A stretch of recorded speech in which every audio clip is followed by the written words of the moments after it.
അപ്പോൾ കാര്യങ്ങളൊക്കെ ഇതുവരെ എത്തിയില്ലേ. അപ്പോൾ ഇനി കൊടുക്കൽ വാങ്ങൽ തമ്മിൽ സംസാരിച്ചില്ലെങ്കിൽ പിന്നെ അത് തമ്മിൽ ഒരു തർക്കവും കാര്യങ്ങളും ഒന്നും ആവണ്ട. അപ്പോൾ ഞങ്ങൾക്കുള്ളത് ഞങ്ങൾ അങ്ങോട്ടങ്ങ് പറഞ്ഞേക്കാം. അവൻ്റെ പേരിൽ ഒരു 1.5 ഏക്കർ പുരയിടം കിടപ്പുണ്ട്. അതിനകത്ത് ഇഷ്ടം പോലെ തെങ്ങും മാങ്ങയും എല്ലാം നിൽപ്പുണ്ട്.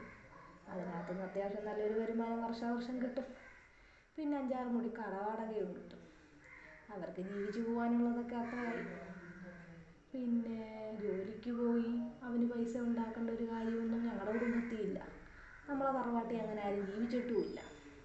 കൃഷിപ്പണിയും മറ്റു കാര്യങ്ങളും ഒക്കെ തന്നെയാണ് എല്ലാവരും ജീവിച്ചു പോകുന്നത്. അപ്പോൾ ഇവനുള്ളതനുസരിച്ച് നിങ്ങളെന്താണെന്ന് വെച്ചാൽ നിങ്ങളുടെ കൊച്ചിന് കൊടുക്കുക. അത് ഒരുപാട് കുറഞ്ഞു പോകാതിരുന്നു കഴിഞ്ഞാൽ അവർക്ക് തന്നെ ഭാവിയിൽ നല്ലൊരു കുടുംബമായിട്ടൊക്കെ ആയിരുന്നു ജീവിക്കാം.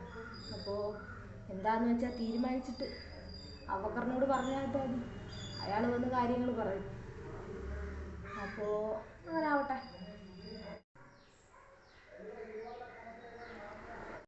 ഇതിപ്പോൾ പണ്ടത്തെ ഓൾഡ് കാലമൊന്നും അല്ലല്ലോ. കുട്ടികൾ അങ്ങോട്ടും ഇങ്ങോട്ടും ഇൻസ്റ്റാഗ്രാമിൽ കാണുന്നു, പ്രണയിക്കുന്നു, കല്യാണം കഴിക്കുന്നു, അങ്ങനെ ഒരു സമ്പ്രദായമാണല്ലോ. എന്നാലും പണ്ടത്തെ ചില കാര്യങ്ങളൊക്കെ നമ്മളിപ്പോഴും നോക്കുന്നുണ്ടല്ലോ, അങ്ങോട്ടും ഇങ്ങോട്ടുമുള്ള കൊടുക്കൽ വാങ്ങലുകൾ. അപ്പോൾ മോന് സ്വന്തമായിട്ട് 2 യൂട്യൂബ് ചാനലും 2 ഇൻസ്റ്റഗ്രാം അക്കൗണ്ടും ഉണ്ട്. എല്ലാം കൈകാര്യം ചെയ്യുന്നത് അവനാണ്. ഏകദേശം ഒരു 4-5 മില്യൺ സബ്സ്ക്രൈബേഴ്സും ഉണ്ട്. അപ്പോൾ അത്യാവശ്യം നല്ലൊരു വരുമാനം അതിൽ നിന്ന് കിട്ടും. നിങ്ങളുടെ കുട്ടിക്കും ഇൻസ്റ്റഗ്രാം അക്കൗണ്ട് ഉണ്ടെന്ന് അറിയാം.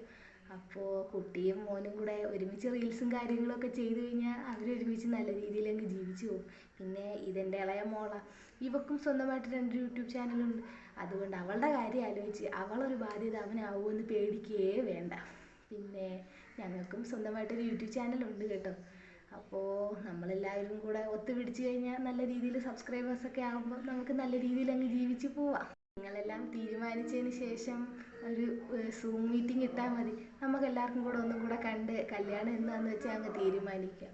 പിന്നെ കല്യാണം നമുക്ക് നല്ലൊരു വലിയ ഓഡിറ്റോറിയത്തിൽ വെച്ച് നടത്തണോ അതോ ബീച്ചിൻ്റെ താഴത്ത് വെച്ച് നടത്തണോ എന്നൊക്കെ കുട്ടികൾ തമ്മിൽ തീരുമാനിക്കട്ടെ. അതും ഒരു നല്ല കണ്ടൻറ്റുകളാണല്ലോ. അതൊക്കെ നല്ല റീച്ച് കിട്ടുമായിരിക്കും. അങ്ങനെ ആകുമ്പോൾ കല്യാണ ചിലവ് അങ്ങ് ലാഭിക്കാം. എന്നാൽ പിന്നെ ശരി, പോയിട്ട് വരാം.